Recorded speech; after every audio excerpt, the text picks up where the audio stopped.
Tantor Audio, a division of Recorded Books, presents Let Them Eat Pancakes, One Man's Personal Revolution in the City of Light, by Craig Carlson, narrated by Tim Campbell. Prologue. Of all the diners in all the towns in all the world, she walks into mine. Rick, from Casablanca, if he'd owned a greasy spoon instead of a gin joint.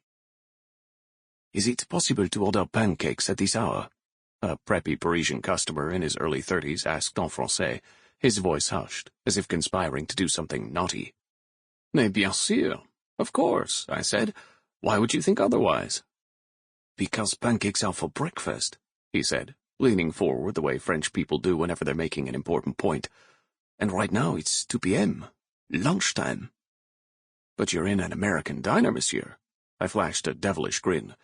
Here you can have breakfast any time you want. C'est vrai? Really? The customer perked up in his chair, rubbing his hands together like a rebel who'd found his cause. Formidable. I'll take a tall stack then. Seeing the customer's reaction made me think of the French expression, ça se fait pas. Roughly translated, that's not done. For example, as my French husband Julien constantly loved to remind me, snacking between meals was not done en France, except for 4 p.m., the hour of le goûter. Knowing what was considered acceptable behavior among the French was enough to drive a person crazy. Fortunately, as the owner of the first American diner in Paris, Breakfast in America, I was fast becoming an old pro at navigating cultural differences. As I went to take the next order, 3 of the most important people in all of Paris stepped into the diner. Les éboueurs, the sanitation workers. If these guys weren't happy and went on strike, which seemed to happen at least once a year, it was a disaster for business. Garbage would pile up on the sidewalk for days, sometimes weeks, resulting in an apocalyptic rat free-for-all. Salut les gars! Hey fellas, I said, shaking the workers' hands. As I served them their daily complimentary drinks, 2 espressos and a pineapple juice, I did a quick scan of the room. The place was hopping. Nearly every one of the 50 seats was full. With its fire engine red booths and classic decor, including a mini jukebox, American movie posters adorning the walls, and toasters at each table, the diner could have been located in any town, USA. But the best part was, when you stepped out the door, you were back in Paris. The makeup of the diner's clientele had evolved over the years. It now consisted of about 70% French, the rest American students and expats, with a sprinkle of international tourists. Surveying the room, I noticed a group of French customers using a knife and fork to carefully cut their burgers into bite-sized morsels, dipping a piece of bun, meat, and lettuce into their sauce ketchup before eating it. Another French customer was unwrapping her wrap, using her utensils like a surgeon does when performing a delicate operation. According to Julien, it was considered bad education in France to touch your food with your hands. By contrast, a group of American students grabbed their breakfast burritos and shoved them into their pie holes. Another American customer used his finger as a knife, pushing his scrambled eggs onto his toast. I was happy to see a lot of our regulars in the diner that day. There were the 4 African-American basketball players from the States who'd been recruited to play on France's national team. They were so tall they could barely squeeze into the booth, ordering enough food to feed a dozen people. They finished it all off without having to ask for a doggy bag, or the official, much more elegant-sounding name in French, le gourmet bag. Off in the corner, our resident French artist, a comic book illustrator, was doing his daily artwork on the paper place settings. He loved to draw panels of otherworldly characters invading the diner, such as a mutant Donald Trump, who, after transforming into a monstrous-sized pancake, smears butter all over himself as he wreaks havoc across the city. Then there was the group of female students from the nearby Sorbonne. They met at the diner once a week for their pancake club. They would film themselves for social media, hamming it up as they drenched their pancakes with maple syrup. Not satisfied with their performance, they would do take after take. By the 10th take, I had to look away, as all of my profit margin dripped out of the now empty syrup container. Lastly, there was Savannah, my waitress from Mississippi. A blonde bombshell with a deep southern drawl, she'd startle French customers half to death with her big, booming voice. "How y'all doing today?" she'd say. "Can I get you a dessert, or are you sweet enough already?" Without fail, by the end of her shift, Savannah would have piled up beaucoup de propositions from French guys. Like this one from Amel, a model actor who left a handwritten note on his business card next to a photo of himself half-shaven, as he gives his sexiest Casanova gaze. "In case you are thinking about divorcing," Amel wrote on his card, "call me. Like Ghostbusters, I'll come to the rescue." On the surface it might look as if it were just another day at breakfast in America.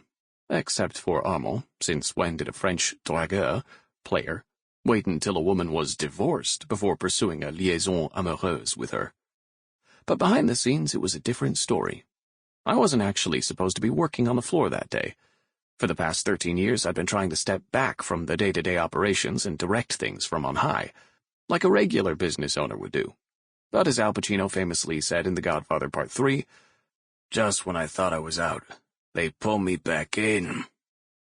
Earlier that week, the waitress who opened in the morning had gotten an arrêt de travail, work stoppage, from her doctor, which allowed her to be out sick for 5 days straight, even though the document didn't indicate what she was actually suffering from. As I suspected, the waitress's illness turned out to be spring fever, because the next day she'd posted pictures of herself on Facebook having a picnic with her friends on the Canal Saint-Martin. This kind of thing always happened when the weather forecast in Paris called for a week of sunshine after a month of rain. Of course, since I was in France, I couldn't just fire her, even with her guilty-as-hell photos.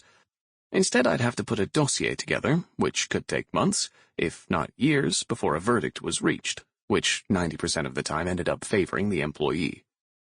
On top of my server woes, I was also on the verge of losing another cook. A couple days earlier, right in the middle of the lunch rush, Ficadu put his spatula down and said, "I want what Kyle has." It took me a moment to figure out what he was talking about.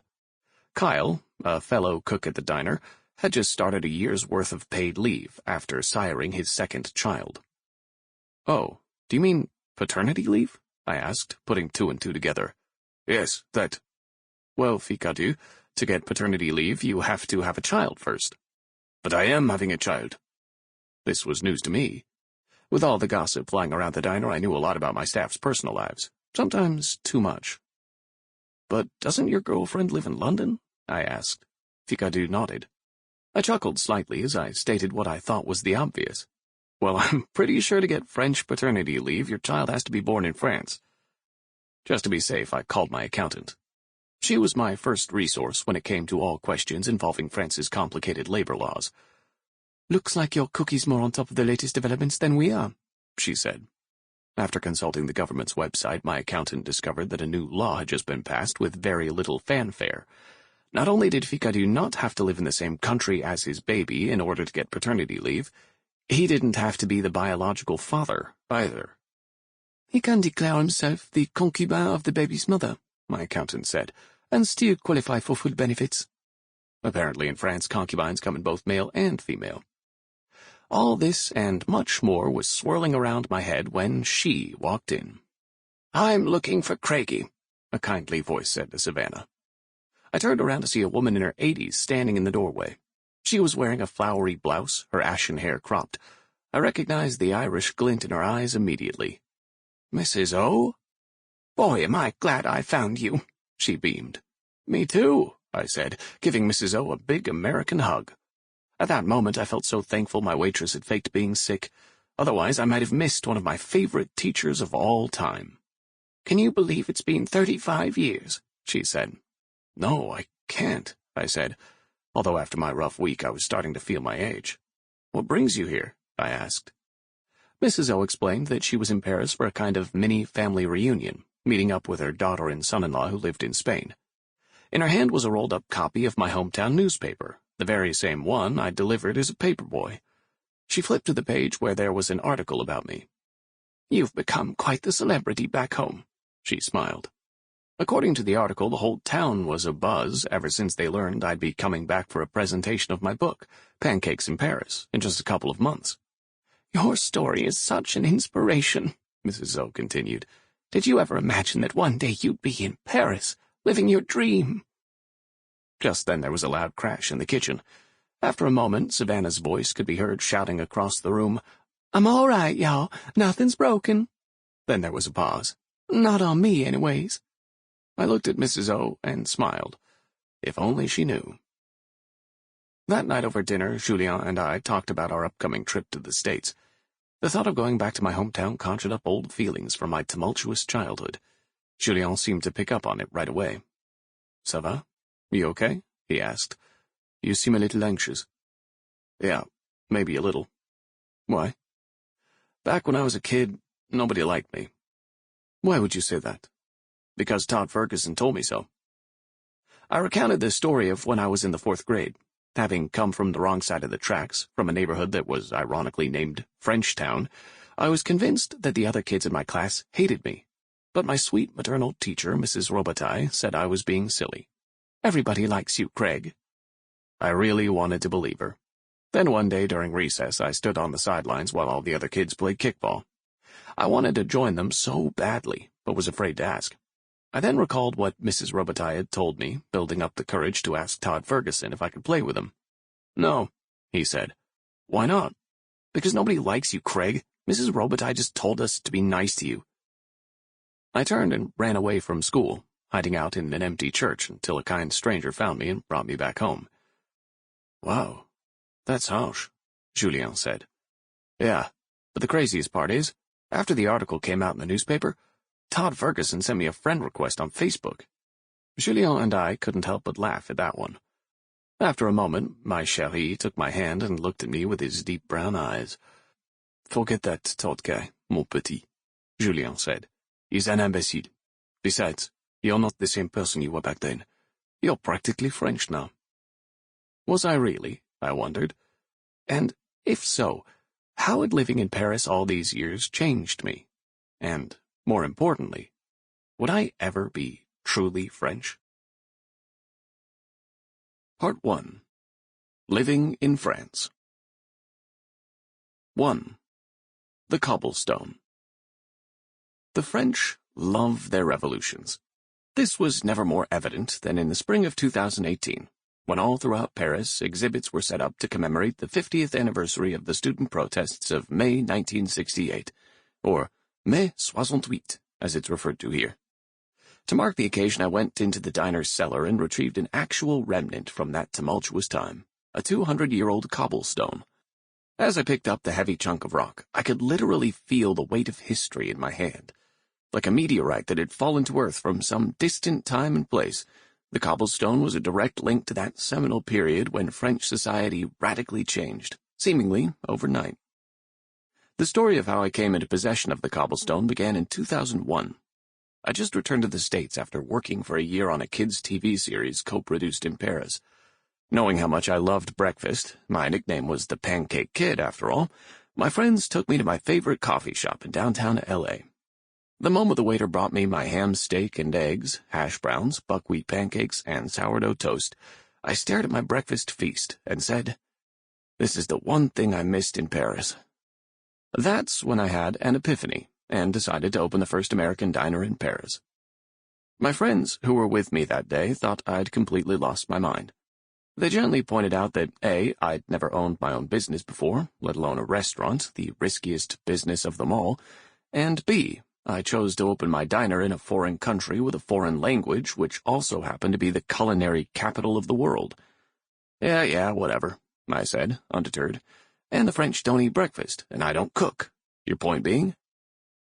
After a year of slogging to raise the seed money, I spent at least that much time in Paris searching for the perfect location for my diner. Just when all hope looked lost, I stumbled upon a cafe in the Latin Quarter owned by an elderly French couple, the Marins. But before I could seal the deal, the real estate agent told me I'd have to convince the owners that I was the right person to take over their place. Turns out, for the past several years, Madame Marin had been gently trying to push her husband out the door so they could retire. But Monsieur Marin had no intention of leaving. The cafe was his baby. Fortunately, the Marins and I hit it off right from the start. Not only did they like my idea for breakfast in America, aka BIA, they also took me under their wing, treating me like the son they never had. On the day we signed the documents making it official, Monsieur Marin, with a tear in his eye, handed me the keys to his place. He then ran down to the cellar and came back a few minutes later holding a square object wrapped in crinkly old newspaper. "Voilà," he smiled. "Un cadeau pour vous, de la Révolution. A gift for you from the Revolution." Monsieur Marin handed me the object. It was surprisingly heavy for its size. I carefully removed the newspaper, revealing an old gray stone. "What's this?" I asked. "A brick from the Bastille?" "No, not that revolution," Monsieur Marin said. "The revolution of Mai 68. It's a cobblestone." Living in France, I'd heard a lot about May 68, the legendary period when French students rallied against, among other things, capitalism, consumerism, and France's antiquated institutions. But I'd never heard of the protests referred to as La Révolution. "Oh, they weren't just protests," Monsieur Marin said. "They were riots. Riots that went on for weeks, right along this street." Monsieur Marin pointed out the window to Rue des Écoles, on which his café sat. The aptly named School Street ran from the Sorbonne on one end to the Campus Universitaire of Jussieu on the other. Monsieur Marin recounted his memories from those turbulent times. While Paris burned, rioters dug up the cobblestones that had once covered the majestic, tree-lined streets of the Latin Quarter, including boulevards Saint-Germain and Saint-Michel, and closer to home, Rue des Écoles. With thousands of cobblestones at their disposal, students creatively devised different uses for them. First, they stacked them on top of each other, forming massive barricades, like a stone snow fort, to ward off the advancing riot police. This action led to one of the movement's most popular slogans, "La barricade ferme la rue, mais ouvre la voie." The barricade blocks the street, but opens the way. Next, with so many cobblestones at their fingertips, students had stockpiles of ammunition, which they hurled at the police like lethal snowballs. As the number of protesters grew, so did their anger, resulting in one last use for the cobblestones, smashing them through nearly every shop window along their path. Photos from that era showed large swaths of destruction throughout the Latin Quarter, transforming it into a veritable war zone. Back in the café, Monsieur Marin stepped over to the facade and pointed to the huge sheets of pane glass that ran from the floor to the ceiling. "The cobblestones smashed through the window here," he said, pointing at the exact point of entry. "Then it continued across the room until it came to a stop over here." Monsieur Marin was now standing in the back of the café. Madame Marin looked at her husband, who had to be at least 35 feet away. "Imagine how hard the protester must have thrown that cobblestone for it to have landed all the way over there." I almost made a joke about how he would have made a great pitcher for the Red Sox, but then remembered that the French knew nothing about baseball. Instead, I asked if they had been in the café when it happened. "Ah, oui," Monsieur Marin said. "It was late at night, when we were just about to close the place." "We ended up sleeping over there," Madame Marin said, pointing to a booth with a thin, worn-out cushion. "The worst part was we had to sit up and face the broken window all night long, so the arcailles, delinquents, would see us and not loot the place." I looked at Monsieur Marin, who stood there, quiet and still. "Were you scared?" I asked. "Oh, please," Madame Marin answered for her husband, dismissing the thought with a wave of her hand. "We lived through World War II, in Normandy, on D-Day." Monsieur Marin turned to me and said softly, "Yes, we were very scared." As I stood there, transfixed, it suddenly dawned on me that I'd never met anyone who had been a witness to May 68. Could it be that I was in the presence of what the French famously called a 68ard, literally a 68er? Not quite. I learned that to be given that vaunted title, or reviled title depending on which side of the political spectrum you fell, you had to have participated in the protests, not just witnessed them. In other words, the person who had thrown the cobblestone through the Marins' window in 68 was a proud 68ard, but Monsieur Marin, who had to sweep up the mess afterward, was not. Back in the present, I looked at the cobblestone, realizing that if I ever wanted to meet a real 68ard, I'd better hurry. Their median age had to be at least 75, and with each passing year my chance of meeting one was becoming more and more remote. But that was about to change, in the most unexpected way. I first came into contact with Mary Harris in 2016, shortly after the launch of my memoir, Pancakes in Paris. One of the stops on my tour was Chaucer's Books in Santa Barbara, California. The moment I entered the shop, the owner smiled and handed me an envelope. "Looks like you have a fan already." It was a lovely handwritten card from Mary. In it, she explained that she had seen my book on display and, intrigued by the subject matter, decided to buy it. After reading the book in one sitting, Mary insisted that we meet. "We have so much in common," she wrote. As circumstances would have it, we kept missing each other. But then at the beginning of 2018, Mary wrote to tell me she was coming to Paris in May. We arranged for a rendezvous at a cafe near my apartment in the Marais. Even though I had no idea what she looked like, I was able to pick her out of the crowd immediately. At 70 years old, Mary exuded the same youthful energy that came through in her letters. As we chatted away over our kheers, it became clear that she was right. We did have a lot in common. Like me, Mary had been a student at the University of Connecticut, where she jumped at the opportunity to study in France as an exchange student. And like me, she immediately had un coup de foudre, falling in love with all things French, so much so that the country would play an integral role in her life, just as it had done in mine. "Believe it or not," Mary said, "I took part in the very first study abroad program at UConn." "Really? What year was that, if you don't mind my asking?" 1967 to 1968. "Wait," I said, half believing my luck. "Does that mean you're a—" "Yes," she said with excitement. "I'm a soixante-huitard." It wasn't a coincidence that Mary was in Paris for the month of May. It was a pilgrimage. For years, she'd promised herself that if she were still alive and kicking, she would make it to the 50th anniversary of May 68. "What was it like?" I asked. "I want to hear everything." Turns out Mary had pretty much seen it all. The riots, the burnt-out cars, the cobblestone barricades, and the biggie, the student takeover of the Sorbonne. "May 68 changed my life forever," she said. "So much so that when I returned to UConn I wrote my thesis on it. Would you like to read it? I brought the original copy with me." "Mais bien sûr," I said. That night I devoured Mary's report. I was so impressed with how mature her observations were. At barely 20 years old, she had written a thoroughly researched and balanced account of those controversial times. But to truly appreciate the impact of May 68, Mary argued, it was crucial to understand how rigid French society was back then.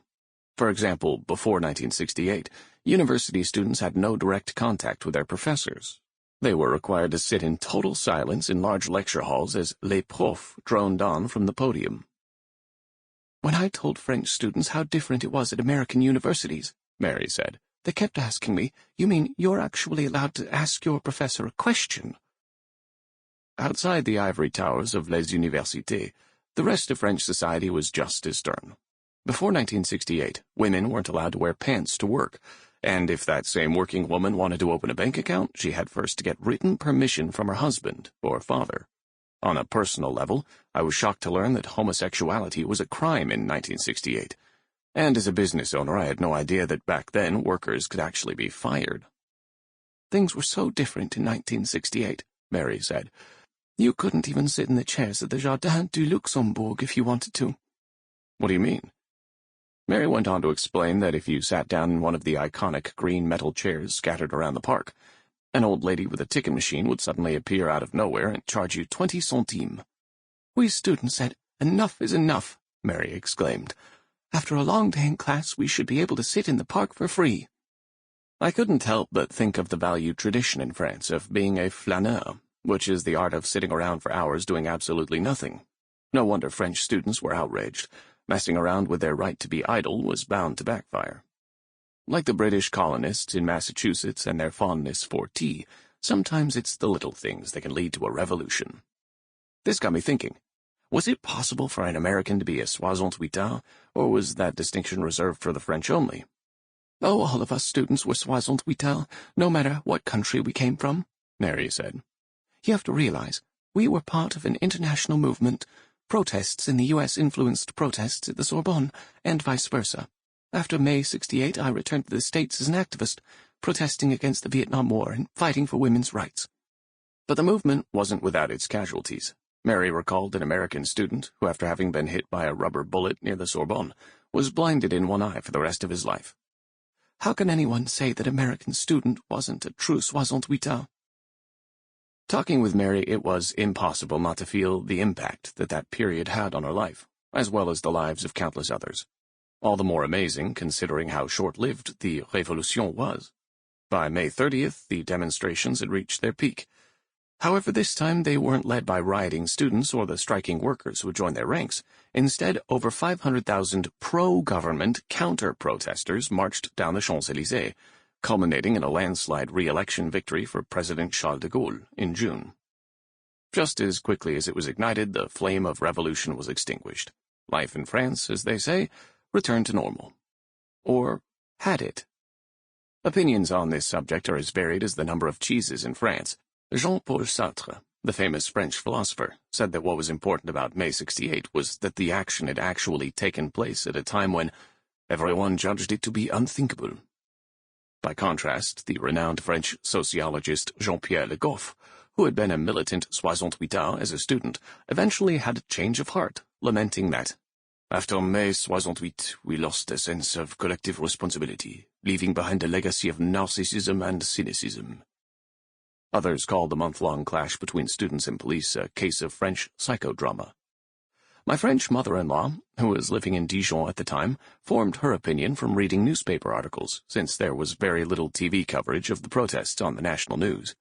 For her and many of her generation, including my landlords, the Marins, May 68 was nothing more than une crise, a tantrum, by a bunch of spoiled children. That said, nearly everyone in France agreed on one thing. After May 68, France was never the same. A journalist summed up the revolution's legacy this way. "In just 4 weeks, France underwent a radical political and cultural revolution. An archaic society was swept aside, and all institutions were transformed: the workplace, the university, the family, and the couple." Today I'm aware of that legacy every time I make my way to work. With my diner sitting squarely in ground zero where most of the action took place, I think about May 68 as I step onto the dark asphalt covering Rue des Écoles, imagining the beautiful cobblestones hidden underneath. I also see that legacy when I stroll past the nearby Université at Jussieu, where a 30-foot deep dry moat was dug out around the buildings, creating an impenetrable fortress to hold back students should they ever try to storm the campus again. I also think about La Révolution as anti-Macron demonstrations heat up in the city, led by the Gilets jaunes, yellow vests, as French riot police hop out of their vans like stormtroopers in a Hollywood movie, guns in holsters, Mason billy clubs strapped to their bulletproof vests.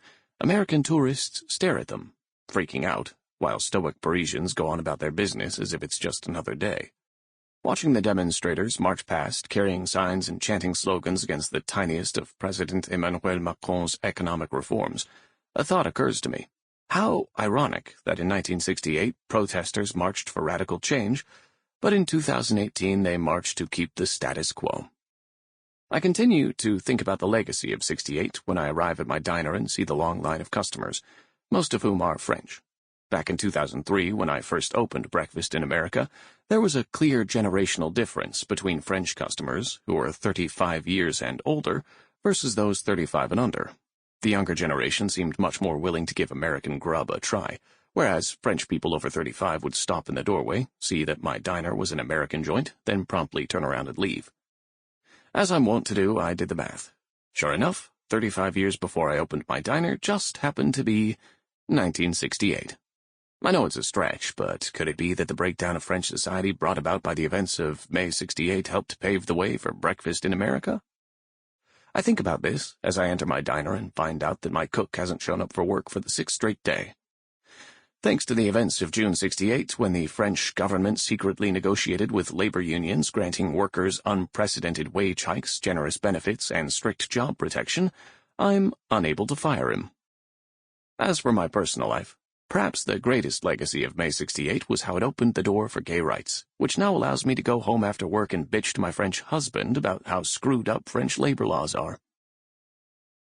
With the commemorations for the 50th anniversary of May 68 in full force, and with Breakfast in America located smack in the middle of where it all happened, it only made sense that, as an entrepreneur, I come up with a way to join the two, the Révolution and my diner. I decided to return to the cobblestone for inspiration.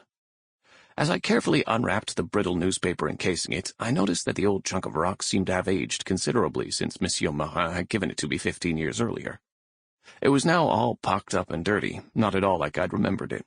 Having been cooped up in the basement for so long, the poor cobblestone hadn't had the chance to be cleansed by a refreshing Paris rain. Holding the cobblestone in my hand, fond memories of Monsieur Marin came flooding back, and I suddenly found myself tearing up.